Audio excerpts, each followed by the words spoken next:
Salut tout le monde, je parle souvent sur la chaîne de combat de société et propose des solutions qui à mes yeux régleraient un peu le problème en question. Aujourd'hui dans ce format, je vais vous présenter des espèces de lois / projets que je mettrais en place si j'étais au pouvoir.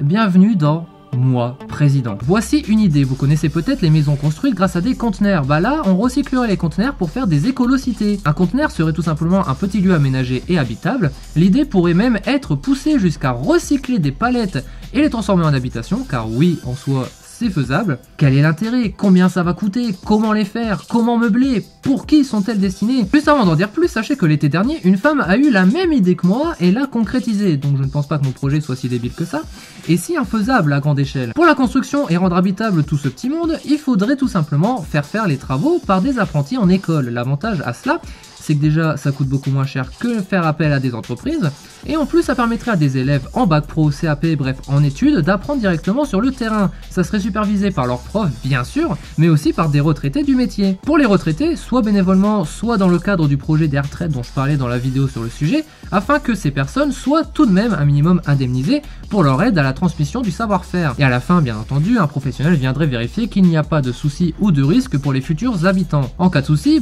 soit l'école qui était derrière le projet revient pour réparer, soit ce sera de futurs apprentis qui auront la charge des réparations. Après tout, dans ces métiers, il n'y a pas que la construction ou de l'installation, il y a aussi de la réparation. Au niveau scolaire, il faudrait que les premières années puissent faire les travaux de base pour leur offrir une fondation à leur savoir, puis approfondir cela en deuxième année et enfin les laisser terminer le projet en dernière année. Ces lieux seront bien entendu sous haute surveillance avec installation de caméras reconditionnées, bien entendu. Justement, il y a une énorme quantité de produits électroménagers à reconditionner, reconditionnons-les pour ces écolocités, c'était dur à dire. Même les gens, au lieu de jeter leurs machines, ils peuvent les donner pour ces cités. Là encore, reconditionnés par des élèves en électronique. Même pour le mobilier, les élèves en menuiserie. Entre les quantités de bois jetés, les déchetteries, quand c'est pas des meubles complets ou encore une fois des palettes, je pense que ces écologements peuvent être aisément remplis. Pour améliorer la surveillance, des apprentis policiers seront là pour assurer la protection de ces lieux, mais pas que. On néglige trop les apprentis, les jeunes plus généralement.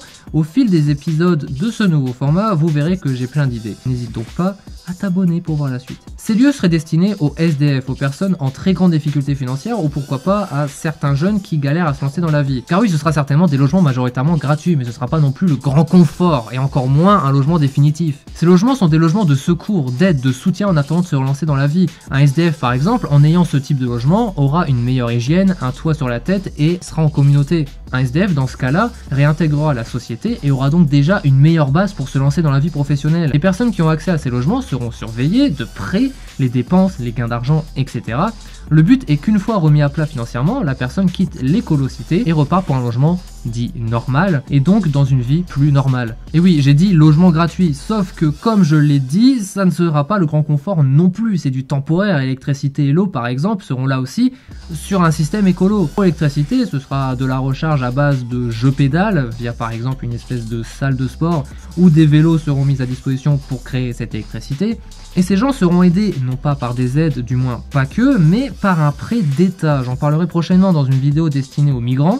Donc là aussi, pour bien comprendre, abonne-toi. Dernière chose, ces écolocités pourront accueillir des animaux abandonnés ou errants, sous volontariat des éco-citoyens. C'est triste, mais les SPA sont déjà assez blindés, donc pourquoi pas les alléger avec ce type de solution. Mon idée est imparfaite et probablement à améliorer. Peut-être avez-vous des questions, des remarques, des suggestions pour améliorer l'idée?